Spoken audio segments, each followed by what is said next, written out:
Fisiopatología de Port, página 1536 a la 1545. Defectos en el cojinete endocárdico. El conducto auriculoventricular conecta las aurículas con los ventrículos durante el desarrollo cardíaco temprano. Los cojinetes endocárdicos rodean este conducto y aportan tejido a la parte inferior del tabique interauricular, la parte superior del tabique interventricular, la valva septal de la válvula tricúspide y la valva anterior de la válvula mitral. Cualquier fallo en el desarrollo de estos tejidos genera un defecto en el cojinete endocárdico. Cerca del 3% de todas las anomalías cardíacas congénitas es un defecto de este, con incidencia casi igual en varones y en mujeres. Estos defectos tienen una relación marcada con el síndrome de Down y se encuentran hasta en el 50% de los niños con este síndrome. Existen diversas variaciones en los defectos del cojinete endocárdico. La anomalía puede describirse como parcial o completa y la anatomía de la válvula auriculoventricular determina el tipo. En los defectos parciales del conducto auriculoventricular, los dos anillos valvulares auriculoventricular están completos y separados. El tipo más frecuente de las anomalías parciales del conducto auriculoventricular es la del orificio primario, a menudo vinculado con la hendidura de la válvula mitral. En un defecto completo hay un orificio valvular auriculoventricular común, junto con defectos en el tejido septal auricular y ventricular.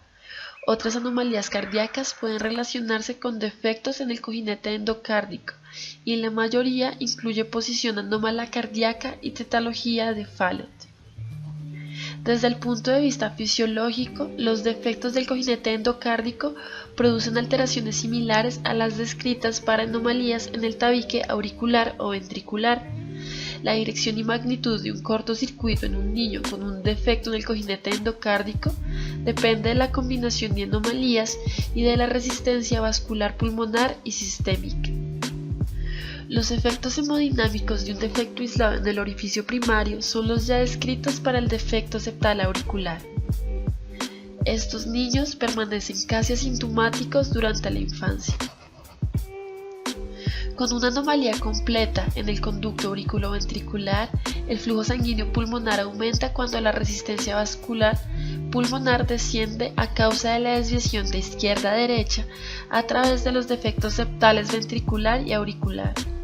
Los niños con defectos completos a menudo son intolerantes a los esfuerzos, se fatigan con facilidad, tienen falta de progreso y padecen infecciones recurrentes y otros signos de insuficiencia cardíaca congestiva, sobre todo cuando el cortocircuito es grande.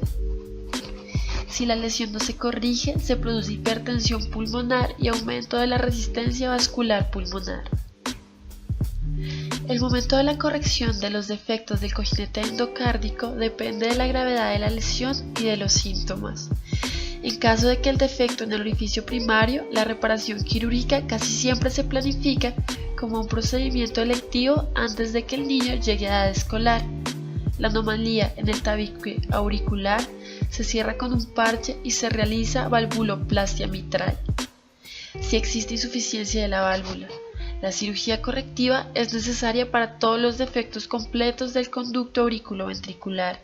Por lo general, se realiza a edad temprana en el lactante con un parche en ambos defectos septales, ventricular y auricular, además de la separación del aparato valvular auriculoventricular para crear válvulas mitral y tricúspide competentes. Los lactantes con síntomas graves ameritan un procedimiento paliativo en el que se coloca una banda elástica a la arteria pulmonar principal para reducir el flujo sanguíneo pulmonar. Esto casi siempre mejora la capacidad del lactante para crecer y desarrollarse hasta que pueda realizarse una reparación completa. La reparación quirúrgica total de los defectos completos del conducto auriculoventricular conllevan un riesgo bajo.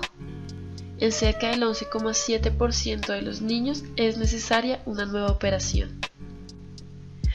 Estenosis pulmonar. La obstrucción del flujo sanguíneo del ventrículo derecho a la circulación pulmonar se denomina estenosis pulmonar. La obstrucción puede ocurrir como una lesión valvular aislada dentro de la cámara ventricular derecha, en las arterias pulmonares o como combinación de estenosis en varias zonas. Es un defecto relativamente frecuente. Se calcula que representa cerca del 10% de todos los casos de cardiopatología congénita y a menudo se relaciona con otras anomalías. Los defectos valvulares pulmonares es el tipo más frecuente de obstrucción. Casi siempre produce cierta alteración del flujo sanguíneo pulmonar e incrementa el trabajo impuesto al ventrículo derecho. La mayoría de niños con estenosis valvular pulmonar tienen estenosis leve, que no se agrava con el tiempo. Estos niños permanecen casi asintomáticos y el diagnóstico se establece por el hallazgo de un soplo asistólico. La estenosis moderada o grave evoluciona con el tiempo, sobre todo antes de los 12 años de edad, por lo que estos niños ameritan un seguimiento cuidadoso. La estenosis pulmonar crítica en el recién nacido se manifiesta con cianosis por el cortocircuito de derecha-izquierda entre las aurículas e hipertensión ventricular derecha. Estos lactantes requieren prostaglandina E1 para mantener la circulación a los pulmones a través del conducto arterioso. La valvotomía pulmonar es el tratamiento de elección para todos los defectos valvulares con gradientes de presión mayores a 30 milímetros de mercurio en el ventrículo derecho y la circulación pulmonar. La valvuloplastia con globo transcatéter ha sido muy exitosa para la lesión. La estenosis en las arterias pulmonares periféricas también puede tratarse con angioplastia por globo.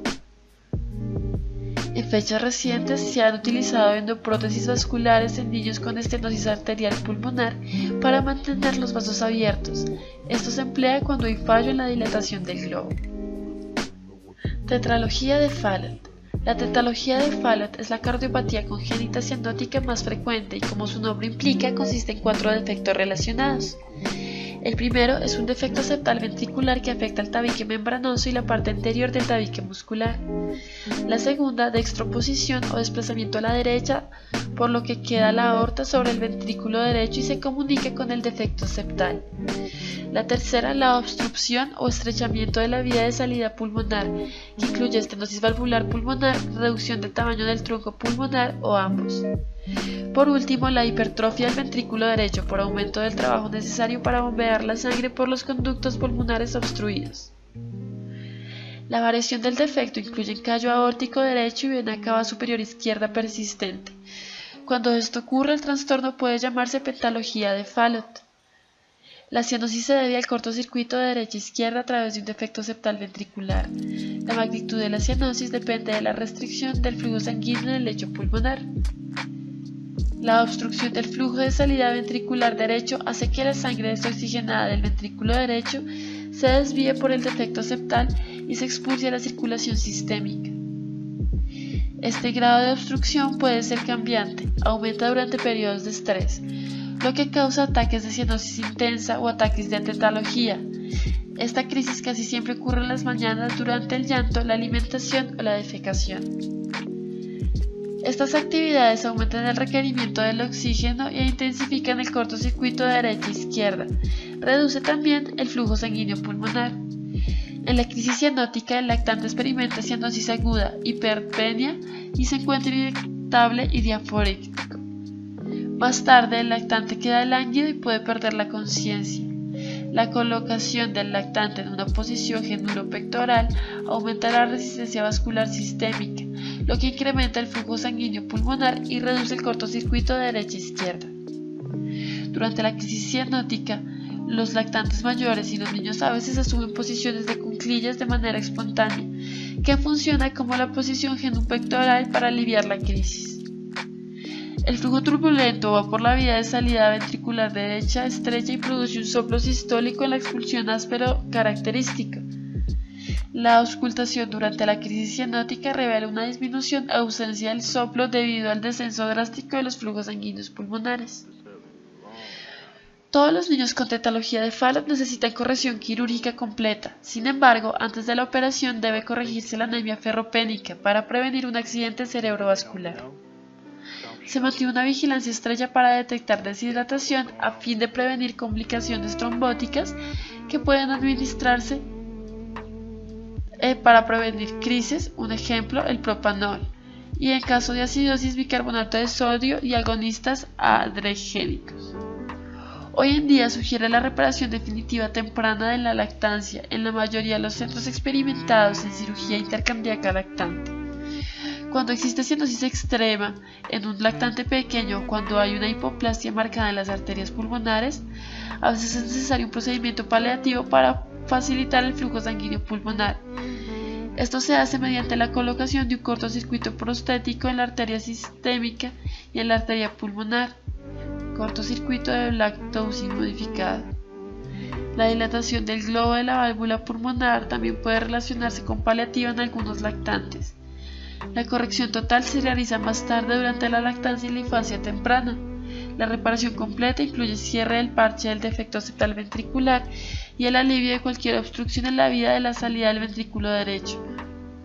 La reparación conlleva una tasa de mortalidad menor al 3%, pero los pacientes necesitan seguimiento prolongado para detectar lesiones residuales, dilatación o disfunción ventricular derecha y arritmias. También debe vigilarse porque el riesgo es persistente. Transposición de grandes arterias. En la transposición de las grandes arterias, la aorta nace del ventrículo derecho y la arteria pulmonar se origina en el ventrículo izquierdo. La transposición completa ocurre en 1 de cada 4.000 nacidos vivos y es la razón más frecuente de referencia cardiológica pediátrica en las primeras 2 semanas de edad. La cianosis es el síntoma inicial más frecuente. Se produce porque la anomalía permite que la sangre venosa circule por el lado derecho del corazón y circule de nuevo a los pulmones a través del ventrículo izquierdo y la arteria pulmonar principal. En lactantes nacidos con este defecto, la supervivencia depende de la comunicación entre los lados derechos e izquierdo del corazón, a través del conducto arterioso permeable o un defecto septal. El 50% de los lactantes con transposición de grandes arterias tiene defectos septales ventriculares, pequeños en el 10%, y permiten la mezcla efectiva de la sangre. Debe administrarse prostaglandina E a los recién nacidos en los que se sospecha esta lesión, en un esfuerzo por mantener la permeabilidad del conducto arterioso. Puede recurrirse a la septotomía auricular con globo para aumentar el flujo sanguíneo entre los lados del corazón. En este procedimiento se introduce un catéter con punta de globo al corazón a través de la vena cava y luego por la ventana oval hasta la aurícula izquierda. A continuación se infla el globo y se tira de él a través de la ventana oval, con lo que se aumenta el tamaño de la abertura. La cirugía correctiva es esencial para la supervivencia prolongada. Un procedimiento de cambio arterial, la técnica de elección actual, conlleva una supervivencia mayor al 90%. Es preferible realizar este procedimiento, que corrige la relación de los flujos sanguíneos sistémico y pulmonar, en las primeras 2 o 3 semanas de edad, antes del descenso postnatal en la resistencia vascular pulmonar. Las arterias coronarias se desplazan a la arteria grande izquierda y cualquier defecto septal ventricular se cierra durante este mismo procedimiento. Las grandes complicaciones del procedimiento de cambio arterial incluyen insuficiencia coronaria, estenosis pulmonar supravalvular, insuficiencia neoaórtica y la alteración de la frecuencia. Coartación aórtica. La coartación aórtica es un estrechamiento localizado de la aorta, proximal, distal u opuesta a la entrada del conducto arterioso. Cerca del 98% de las coartaciones son del tipo yuxtaductal. Se cree que la causa de la obstrucción es la construcción de tejido ductal anómalo que se extiende hasta la pared aórtica. La anomalía es más frecuente en varones que en mujeres, con una proporción hasta de 3 a 1. A menudo se relaciona con otras lesiones cardíacas congénitas, por lo general válvula aórtica bicúspide en el 46%. Además, se encuentra casi en el 10% de los sujetos con síndrome de Turner, lo que sugiere un vínculo genético. El signo típico de coartación aórtica es la disparidad de pulsaciones y presión arterial entre brazos y piernas. La pulsación femoral, popliteo y dorsal son débiles o tardías respecto al pulso salto de los brazos y carótidas. En condiciones normales, la presión arterial sistólica medida en las piernas con el método de Manguito es de 10 a 20 milímetros de mercurio, más alta que en los brazos. En la coartación, la presión en las piernas es menor y puede ser difícil de obtener. Los pacientes con coartación a menudo se identifican durante el estudio de diagnóstico para la hipertensión. La mayoría de las personas con coartación aórtica moderada se mantienen asintomáticas gracias a los vasos colaterales que se forman alrededor de la zona estrechada. Sin embargo, sin tratamiento, la coartación causa hipertensión e hipertrofia del ventrículo izquierdo con hipertensión sistémica significativa. Los lactantes con coartación grave tienen síntomas tempranos de insuficiencia cardíaca y pueden presentar condiciones críticas cuando se cierran en el conducto. Si es posible, este grupo requiere la reapertura del conducto arterioso con prostaglandina E y cirugía urgente. Lo ideal es que los niños con coartación que genera un gradiente de presión arterial, brazos y piernas de 20 milímetros de mercurio o más reciban tratamiento antes de los 2 años de edad para disminuir la probabilidad de hipertensión persistente. La corrección quirúrgica suele incluir resección del segmento estrecho de la aorta y anastomosis termino-terminal en el tejido sano. Por lo general, esto puede hacerse sin circulación extracorpórea, con una tasa de mortalidad cercana a 0. También se ha empleado la angioplastia con globo, con o sin la colocación de endoprótesis, aunque la presencia de gradientes residuales y la confiabilidad de acceso quirúrgico han limitado esta técnica. Las complicaciones más frecuentes después de la reparación de la coartación son la hipertensión persistente y la coartación recidivente.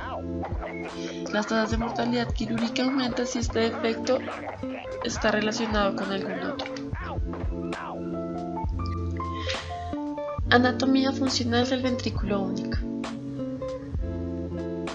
Varias formas de cardiopatía congénita compleja generan un solo ventrículo funcional. Puede haber un ventrículo único derecho o izquierdo, o un ventrículo con morfología indeterminada. La anatomía funcional del ventrículo único es la forma más frecuente de cardiopatía congénita diagnosticada durante la etapa fetal, por la incapacidad de obtener la vista de 4 cámaras en la ecografía prenatal de rutina. El síndrome de hipoplastia cardíaca izquierda es la forma más frecuente de anatomía con ventrículo único derecho. La estresia de válvula tricúspide es la causa más frecuente de ventrículo izquierdo único. Se han descrito varias formas de ventrículos de entrada doble, pero todas las formas de ese trastorno tienen efectos patológicos similares, por lo que siguen una vía común de intervención. Todas las formas de anatomía con ventrículo único incluyen una cámara mezcladora común de sangre venosa pulmonar y sistémica, con grados variables de cianosis. En el ventrículo único debe irrigar la circulación pulmonar y sistémica. La magnitud de flujo sanguíneo en cada circulación depende de la resistencia de cada sistema. Conforme la resistencia pulmonar vascular cae, se genera una preferencia hacia el flujo de la circulación pulmonar y se reduce la circulación sistémica. En algunos defectos, como el síndrome de hipoplastia cardíaca izquierda, el flujo sistémico depende del conducto arterioso permeable. Los recién nacidos con esta lesión casi siempre se presentan con cianosis extrema y síntomas de insuficiencia cardíaca cuando el conducto empieza a cerrarse.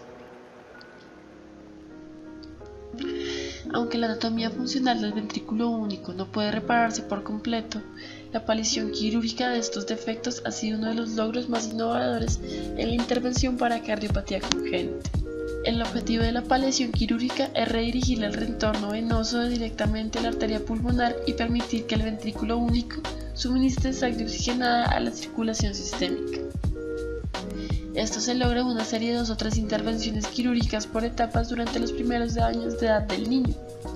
En la actualidad se practica la operación de Fontan y Boudet modificada. El objetivo es evitar el paso por el lado derecho del corazón, por lo que la sangre venosa sistémica se dirige a las arterias pulmonares.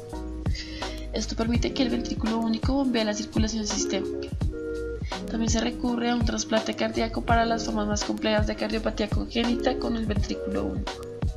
Las tasas de supervivencia para los niños con formas complejas de cardiopatía con ventrículo único han mejorado mucho, pero los resultados a largo plazo son inciertos. La disfunción ventricular, arritmias y trombosis son muy frecuentes en esta población de pacientes. La definición de las estrategias terapéuticas, médicas y quirúrgicas para estos pacientes se mantiene como área de investigación activa en la cardiología pediátrica y cirugía cardíaca. Adultos con cardiopatía congénita. El tratamiento exitoso de la cardiopatía congénita en la población pediátrica ha dado origen a una población creciente de adultos supervivientes, con diversas lesiones cardíacas congénitas reparadas, no reparadas y paliadas. Un estudio epistemológico sobre la prevalencia y distribución por edad de cardiopatía congénita identificó una prevalencia de 6 por cada 1000 adultos. Aunque la mayoría de los adultos con cardiopatía congénita se sometió a tratamiento y quizás a cirugía durante la infancia, la mayoría de los defectos cardíacos congénitos debe considerarse como enfermedad crónica que requiere vigilancia y atención a largo plazo. Solo las lesiones más sencillas como la persistencia del conducto arterioso y el defecto septal auricular del tabique secundario no complicado pueden considerarse reparados por completo. Las preocupaciones fisiológicas crónicas incluyen arritmias, trastornos hemodinámicos, complicaciones de la cianosis prolongada, endocarditis, lesiones residuales y la necesidad de una nueva operación. También es factible que la anomalía cardíaca tenga implicaciones significativas en otros aspectos de la salud, como la tolerancia al ejercicio, cirugía no cardíaca y embarazo. También es preciso considerar varios aspectos psicosociales importantes, como los logros neurocognitivos, empleo, posibilidad de contratar un seguro, planificación familiar, observancia terapéutica y comprensión del trastorno subyacente y sus riesgos. La esperanza de vida con algunas de las lesiones más complejas, como el síndrome de hipoplasia cardíaca izquierda, se desconocen porque los sobrevivientes de mayor edad hasta ahora nacieron en la década del 80. Ha surgido una nueva especialidad médica creciente para suministrar a los adultos con cardiopatía congénita los servicios especializados que necesitan por parte de los médicos para que comprendan la complejidad de sus problemas cardíacos y otros aspectos en la atención de la salud de un adulto.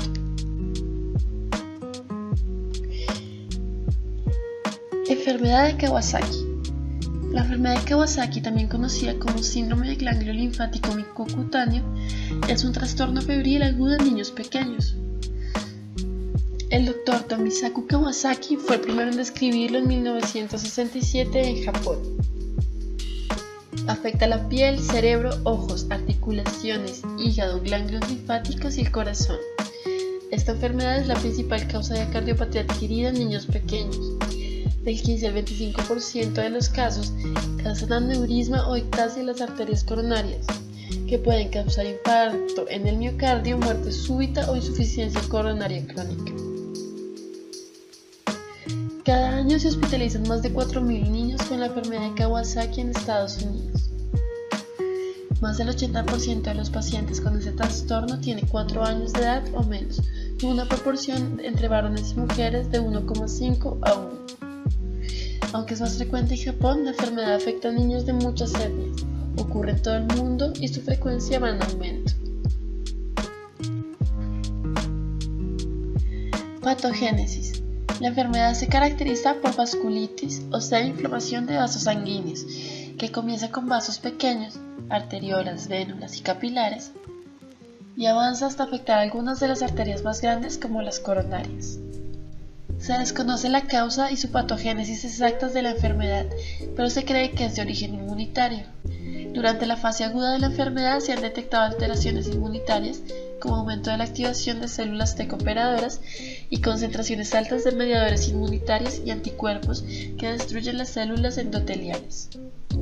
Se formuló la hipótesis de que algún antígeno desconocido, quizás un agente infeccioso frecuente, desencadena la respuesta inmunitaria en un niño con predisposición genética. Manifestaciones clínicas. La evolución clínica de la enfermedad se describe en 3 fases: aguda, subaguda y convalescencia. La fase aguda comienza con fiebre del inicio súbito, seguida de conjuntivitis, exantema, compromiso de la mucosa bucal, enrojecimiento e inflamación de manos y pies. además de crecimiento de los ganglios linfáticos cervicales. La fiebre casi siempre es alta, alcanza los 40 grados centígrados o más, tiene un patrón errático de espigas, no responde a los antibióticos y persiste por 5 días o más. La conjuntivitis es bilateral, comienza poco después de la fiebre, persiste durante todo el periodo febril y puede durar de 4 a 8 semanas. No hay exudado, secreción ni ulceración conjuntival, lo que la distingue de muchos otros tipos de conjuntivitis. Por lo general, el exantema es eritematoso intenso y puede adquirir varias formas. La más frecuente es la urticarial no puringinosa con grandes placas eritematosas o un tipo semejante al sarampión. Aunque el exantema es casi siempre generalizado, puede acentuarse en regiones centrales o periféricas. Algunos niños presentan exantema perianal con distribución en la zona del pañal. Las manifestaciones bucofaringeas incluyen fisuras en los labios, eritemas difusos de la bucofaringe e hipertrofia en las papilas linguales, lo que crea la apariencia de fresa. Las manos y pies se encuentran inflamados y dolorosos, con enrojecimiento de palmas y plantas. El exantema, la manifestación bucofaringea y los cambios de las manos y los pies aparecen de 1 a 3 días después del inicio de la fiebre y casi siempre desaparecen cuando éste cede. El compromiso ganglionar es la característica menos constante de la enfermedad. La adenopatía es cervical y unilateral con un único ganglio linfático crecido y firme, por lo general mayor a 1,5 centímetros de diámetro. La fase subaguda comienza con la efervescencia sintomática y dura hasta que todos los signos de la enfermedad desaparecen. Durante la fase subaguda comienza la descamación de la piel en las puntas de los dedos de manos y pies y avanza hasta afectar toda la superficie de palmas y plantas. En algunos niños hay descamación en parches en zonas distintas a las manos y los pies.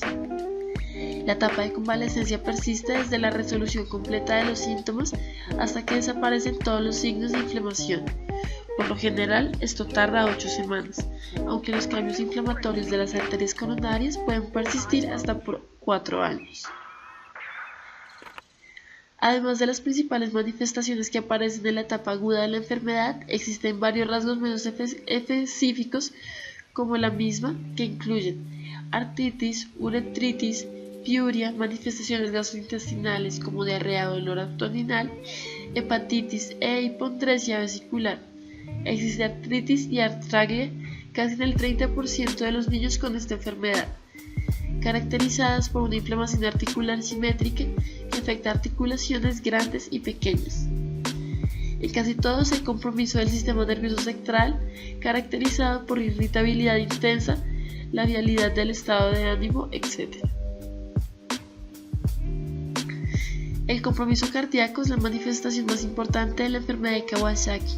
Cerca del 15 al 25% de los niños desarrollan alteraciones coronarias, manifestadas por la dilatación arterial coronal y desarrollo de aneurismas, confirmados en una ecografía 2D. Las manifestaciones de compromiso arterial coronario incluyen signos y síntomas de isquemia de miocardio y rara vez, infarto de miocardio, manifestación o ruptura del aneurisma. También puede haber pericarditis, insuficiencia mitral, derrames pericárdicos, miocarditis, endocarditis, insuficiencia aórtica, insuficiencia cardíaca y arritmias. La tasa de mortalidad estimada por la enfermedad de Kawasaki es del 2% y por lo general se debe al compromiso cardíaco, casi siempre durante la fase de convalecencia de la enfermedad por trombosis o aneurisma arterial coronario. Diagnóstico y tratamiento. No hay una prueba diagnóstica específica para la enfermedad de Kawasaki, por lo tanto el diagnóstico se hace a base del cuadro clínico y acorde a las directrices publicadas. La fiebre persistente por al menos 5 días sin otra causa, acompañada por al menos 4 manifestaciones principales. Cambios orales que puedan incluir eritema o fisuras labiales, lengua de fresa y eritema de la mucosa labial.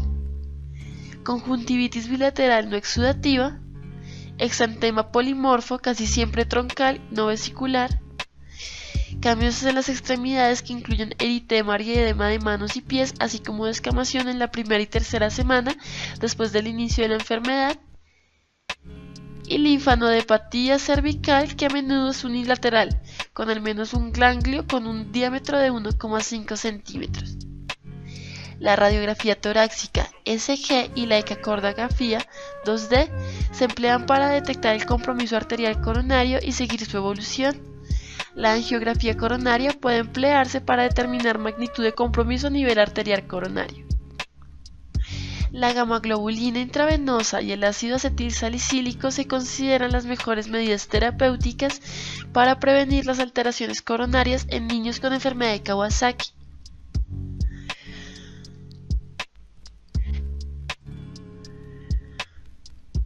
La recomendación para evaluación cardíaca de seguimiento, como pruebas de esfuerzo y a veces angiografía coronaria, se basan en la magnitud de los cambios coronarios. Se recomienda tratamientos con anticoagulantes para niños con aneurismas coronarios múltiples o grandes, y se recomiendan algunas restricciones significativas en deportes competitivos, para algunos niños con alteraciones coronarias. En resumen, los defectos cardíacos congénitos se originan durante el desarrollo cardíaco fetal, que ocurre durante la tercera y octava semana después de gestación y refleja la etapa del desarrollo al momento del fenómeno causal.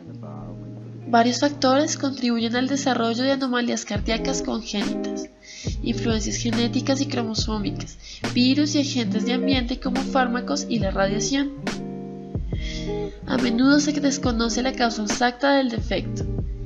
Estas alteraciones son relativamente frecuentes y son la causa más frecuente de muerte vinculada a un defecto congénito.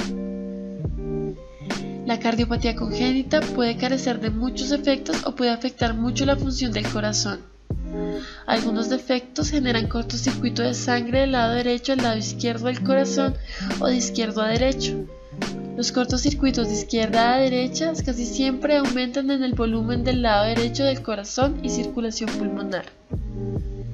Los cortocircuitos de derecha a izquierda trasladan sangre desoxigenada del lado derecho del corazón al izquierdo, lo que diluye el contenido de oxígeno que se expulsa de la circulación sistémica, causando cianosis.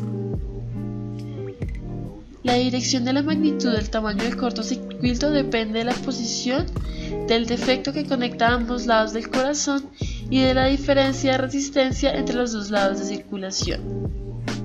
La cardiopatía congénita a menudo se clasifica en defectos que causan cianosis y los que producen poca o ninguna cianosis. Según la gravedad del defecto, la anomalía congénita es susceptible a tratamientos médicos o quirúrgicos. En los niños con defectos graves, a menudo están indicados ambos tipos de tratamiento. La enfermedad de Kawasaki es un trastorno febril agudo de niños pequeños que afecta piel, cerebro, ojos, articulaciones, hígado y ganglios linfáticos. La enfermedad puede generar aneurismas en las arterias coronarias y es la causa más frecuente de cardiopatía adquirida en los niños pequeños.